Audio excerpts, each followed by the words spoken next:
Hello, I'm Christian, and welcome to the Jamoir Leadership Podcast, a show where we talk about effective collaboration, influence, and leadership in an increasingly complex world. My interview partner is Dr. Dirk Schlim. Dirk is an international leadership expert and the author of Influencing Powerful People. The purpose of this podcast is to share ideas and stimulate discussion, and it does not constitute professional advice of any kind. If such advice is needed, the services of a competent professional should be sought. The speakers, host, and Jamoir International Incorporated are not to be held responsible for any use, misuse, or reuse of the content. Enjoy the show.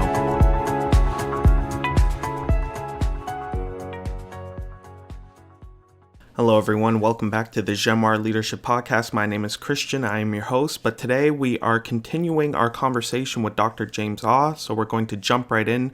Dirk and James are getting into an interesting conversation about global health initiatives. We'll start there and we'll see where it leads.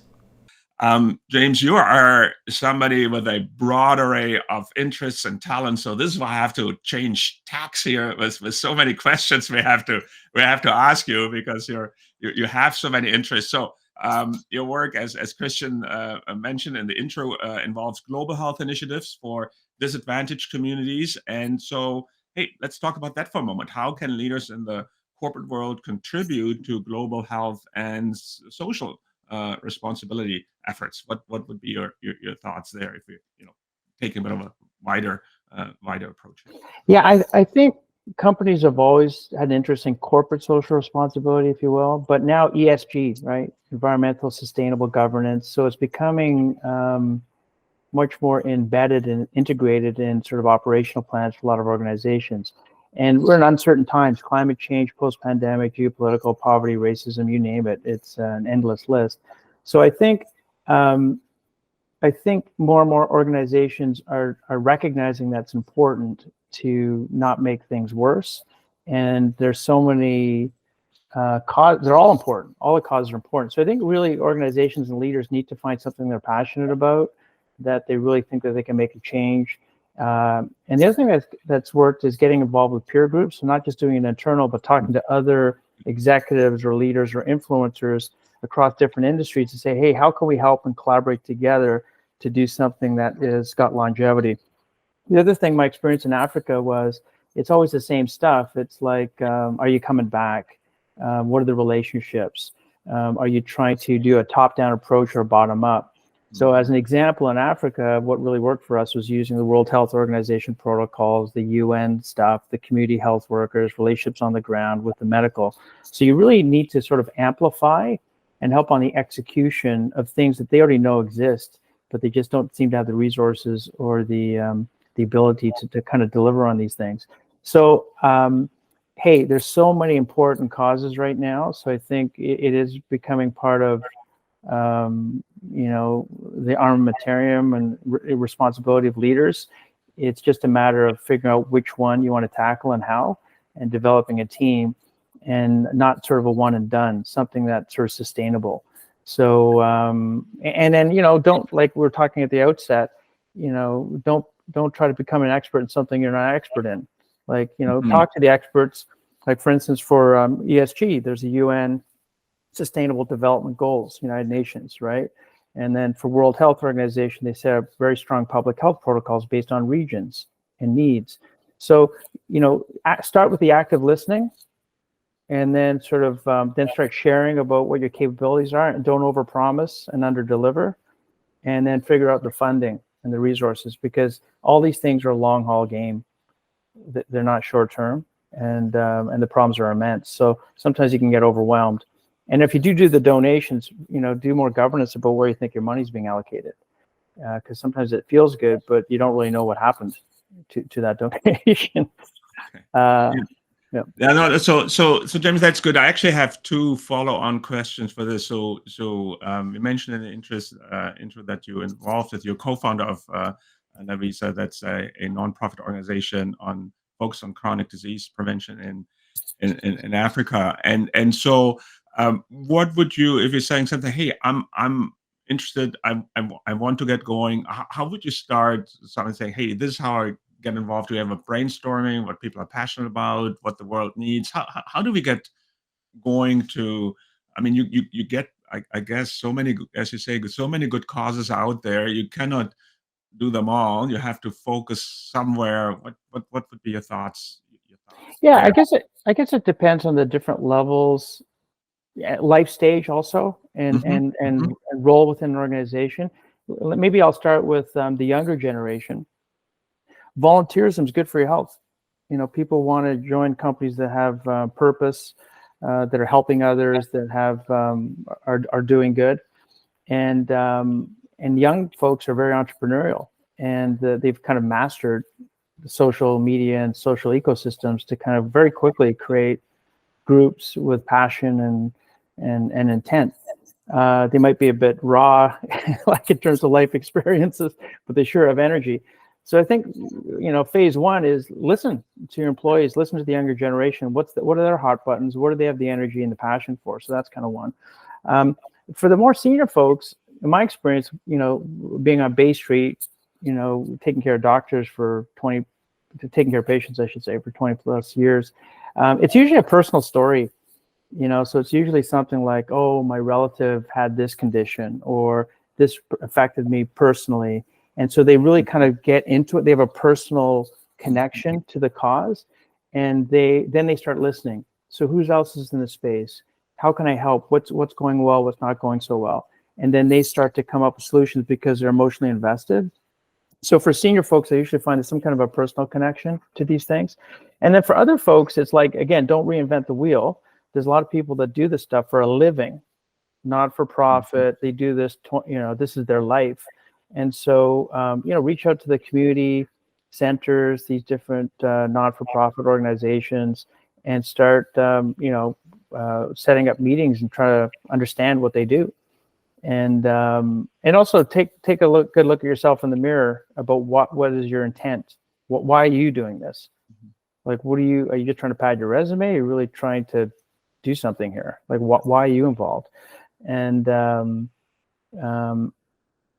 you know, so if all these things are connected, if it's something that you're passionate about, you feel that you can make a difference, and you can collaborate with people, because, you know, the old sayings, it takes a village. You can never do something alone. And you're with people, because it's all volunteer stuff, that you're working with people that you care and respect about, and you're in for the long haul. Hey, it's really rewarding, and it's good for your health. Yeah. No, and so I want to get back. So I wrote that down. Volunteering is good for your health, and you mentioned that twice. So that's a good takeaway right here, and I guess a good additional incentive to get involved. And so then the other thing I just wanted to pick up on, because I'm, you know, picking up some recurring themes here, and you kept saying a few times, hey, listen to the expert. And I think, if I think about COVID crisis and the leaders of the various health organizations that ran point in different countries to help guide, I guess, politicians and policymakers at that level, there was that you know, sometimes difficult you know, relationship between the experts on the one hand, and then, you know, politicians who have many other consideration. And so again, that was a crisis. And what would you think is about learning here that goes beyond that specific, where I say, here I'm in a crisis, how do I handle that, where maybe I am the expert but people are not listening to me because they have other things on their mind? Just some thoughts on that. Yeah, I think one of the challenges is the pace of change and fake news, and you know, everything's a headline, lack of depth, and sometimes you worry the experts are getting lost. You know, like the ones that have dedicated their whole career to everything. It's like, I don't want to do any of that social media because I don't want to be attacked and berated. And then you wonder about the other ones that are masterful at communication, but they're kind of short on substance. So they're not deep. So I would say one of the risks and challenges of these things is distractions. There's just way too many distractions on this 24/7 news cycle, short hit social media, influencers, bad information. which actually medicine is going through a crisis right now. Sort of the anti-vaxxers, the anti-science, the anti-medicine, anti-trust. So that's a problem that was been kind of brewing, and it remains a problem. So effective communication, something called implementation science. Like, we know what to do. How do we get the message across? How do we get it from the bench in the lab to the bedside? It's an ongoing problem in medicine, but amplified because of the speed of social technology. So I think that's kind of one aspect of it, is like, who is really an expert? Like, so the credentials matter.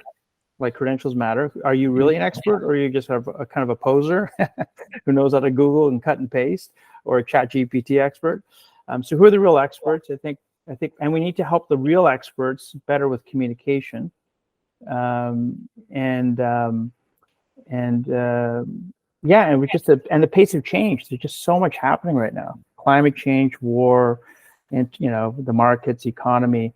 So it gets very distracting. So one of the things that impacts individuals, because wellness is easy to understand, it's just hard to execute on, is neglect.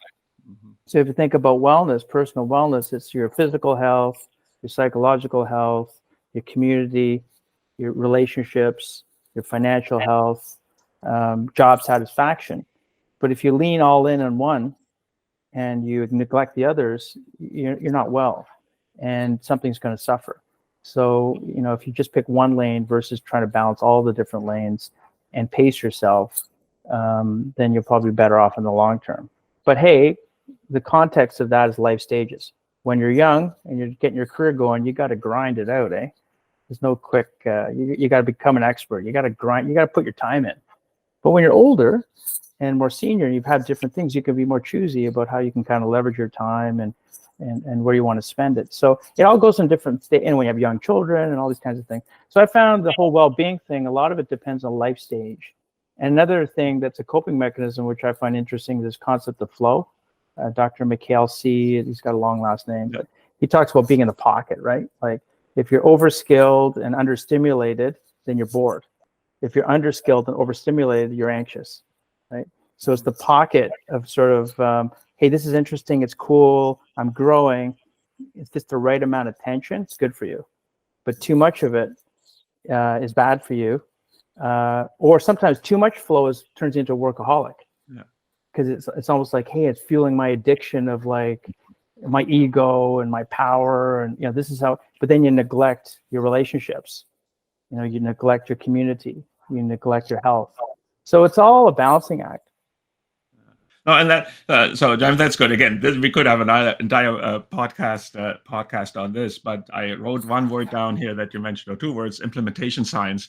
You got to make it happen. You got to know the stuff. You got to make it happen. So good advice here. We're coming a little bit to our end here, but my last question and is just very practically, is hey, what are some everyday common health challenges that leaders face? Because I need to maintain my own health in a stressful job, but I also need to lead my team effectively. And so if all of this going on, what would be some good health habits maybe every day? You brush your teeth, you do those things. Are there some healthy things easy to implement? Maybe, hopefully, healthy breakfast, or I don't know. So you're the expert. What Sure. would be some practical here now tips that you can leave with? Yeah. So the usual physical stuff is being a master. 4 parts: exercise, nutrition, stress management, sleep. So that's sort of the big 4. Psychological health is a whole other bucket. But usually it boils down to habits. So create sort of good daily habits.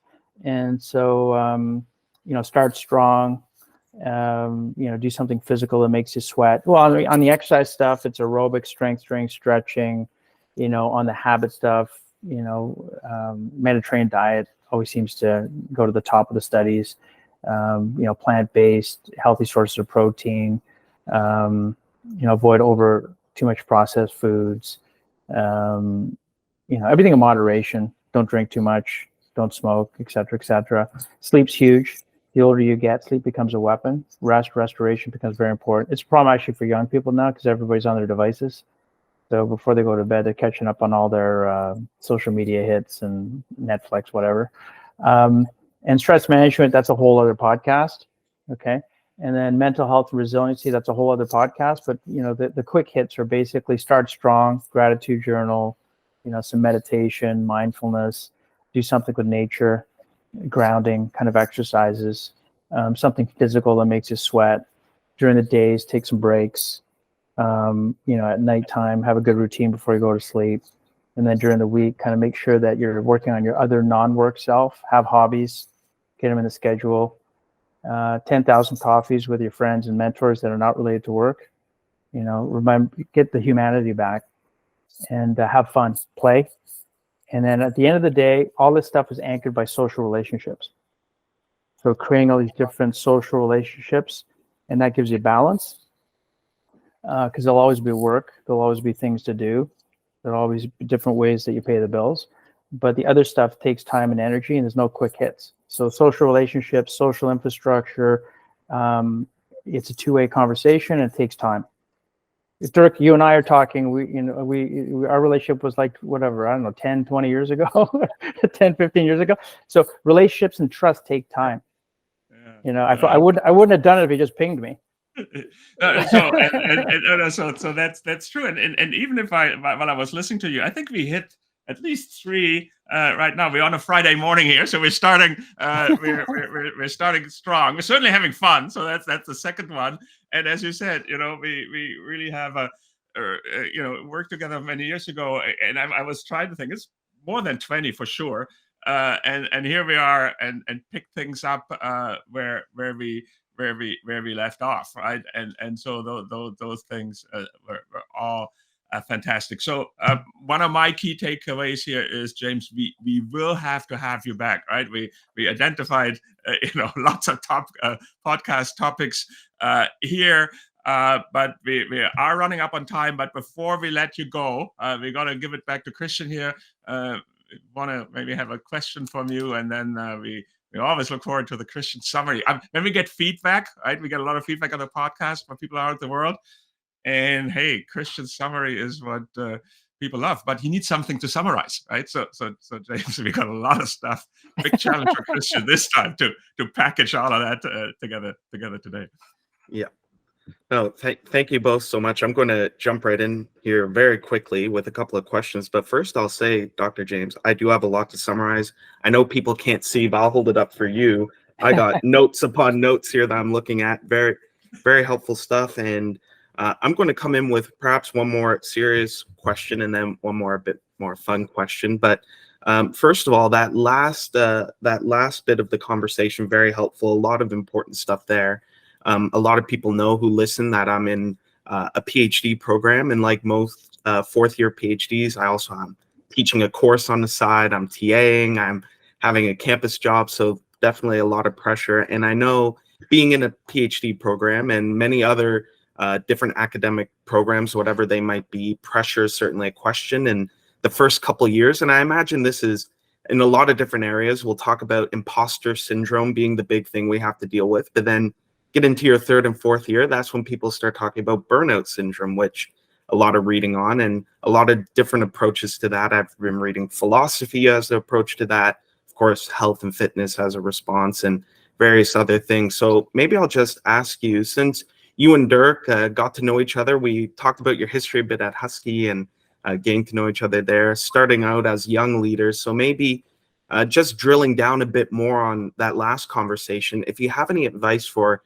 young people, not necessarily still in school, but maybe it's early stage of their career or first major job, we could say like that. Any advice for them as they navigate working with that pressure that might be a new pressure in their situation?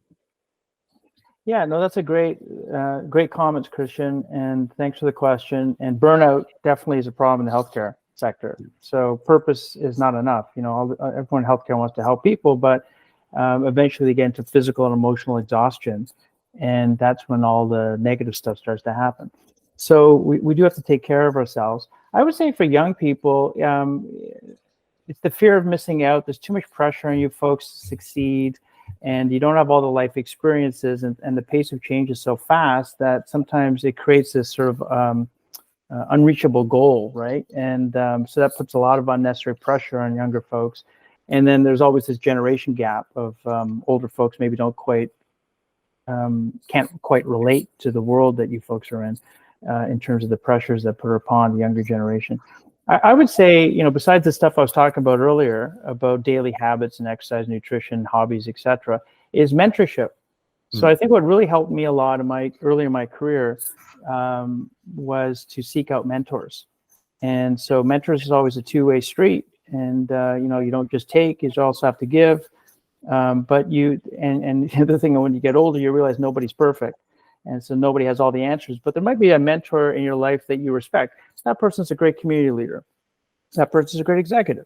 That person's a great parent. That person's a fun person, So there might be different aspects of the continuum of humanity or humane, characteristics that you aspire to or you respect, that it's great if you can find ways to develop these relationships, because what it does is it grounds you and it gives you perspective, and it helps kind of center you and balance you, saying, hey, things will be okay. Things are going to work out. You're going to have good days and bad days. That's okay. And it's all part of the journey. And just learn your craft. Enjoy the ride. You're only young once. Don't worry. The responsibilities come later. Okay, don't worry, they're coming. So right. Now have fun, enjoy the moment, learn your trade. This is what I tell my kids. They're both in their 20s. They're both suckers for punishment. They're both in med school. And so I say, learn your trade. You got a front row seat to the cool stuff ever. Don't worry, the responsibilities come later. Enjoy yourself, enjoy the ride, get stimulated, learn your craft. Then you get a platform, build your brand, then you make your connections. It'll work out, okay? And then it's okay to fail.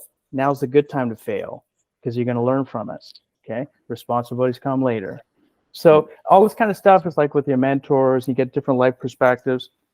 And then it's all diversity of thought is huge. Like that also helped me in my career, is talking to people that do different things, because they give you a different take on stuff, and they might be successful in one aspect of their life, has nothing to do with your career, but they've got like something is working for them. And if you can figure that out or get some sort of halo, dust from that, that's always good. And then also hustle is important. So optimism and grit, like when you're young, I haven't met anybody who's been successful who's not worked hard. Mm-hmm. But if you can work hard with purpose and there's context, then it's tolerable. Okay. But if you're working hard and there's no purpose and context, then it's miserable. Okay. So I don't know. There's something called, have you heard of Ikigai? Ikagae. Ikigai is sort of a concept of the balancing act of wellness and purpose, right? So something you love, something you're passionate about, something the world needs, something you can be acknowledged for. So life's a Venn diagram. Life's a Venn diagram. And it's full of ups and downs. Right. So, but that's okay. That's what makes life interesting. Yeah.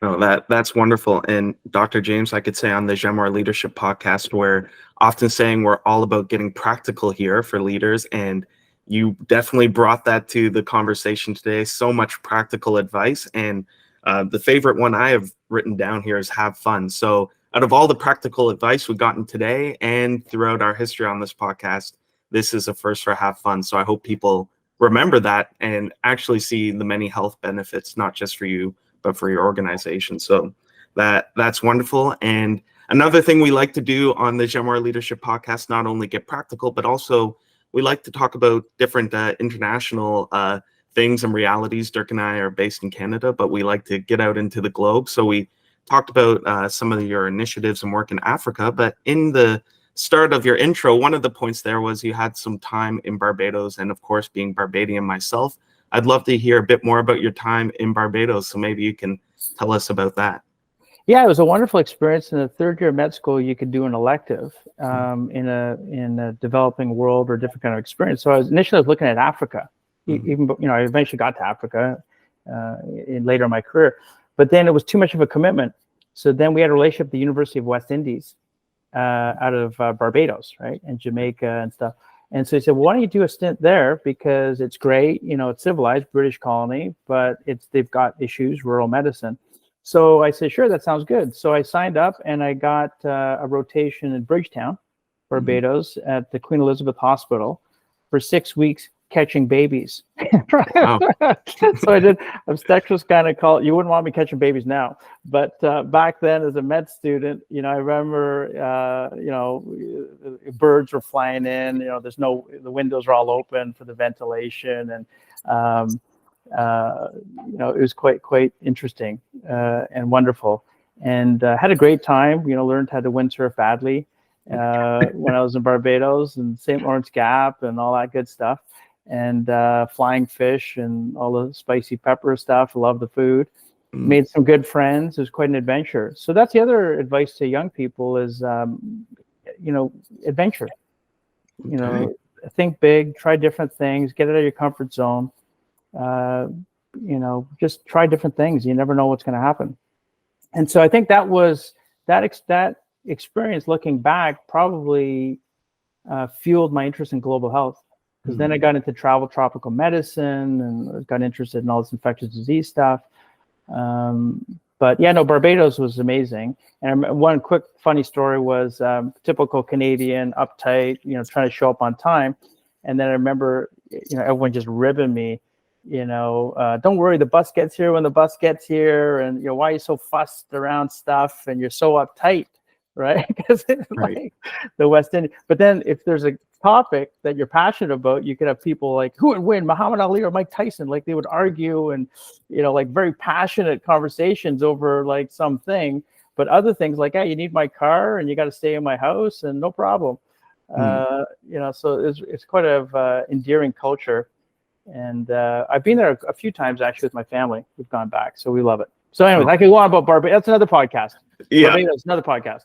No, that's wonderful, and it's a breath of fresh air. So sometimes being on this podcast with Dirk, very German, we're very prompt and on time. Sometimes we just need to talk about Barbados there and slowing down a little bit and just enjoying some good food. So that helps us out a little bit, Dr. James. Thank you so much for sharing. And that's another wonderful piece of advice.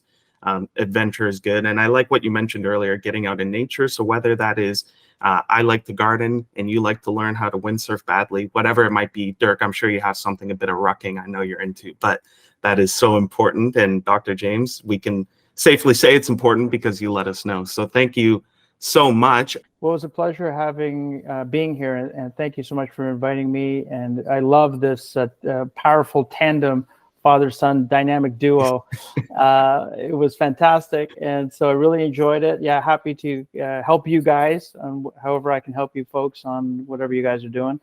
And thanks again. No, thank you. And Dirk, any last words from you? No last word from me. We're going to have fun. James, it was fun to have you here. And so thanks so much. It was fantastic. All right, everyone. Thanks for tuning in to the Jamoir Leadership Podcast. Again, that was an amazing conversation with Dr. James Ah. We started with global health initiatives and social responsibility, and made it all the way to the end with some fun but ever so helpful conversation. So we hope that you will tune in again next time on the Jamoir Leadership Podcast, when Dirk and I will take some time to just briefly think about our conversation with James.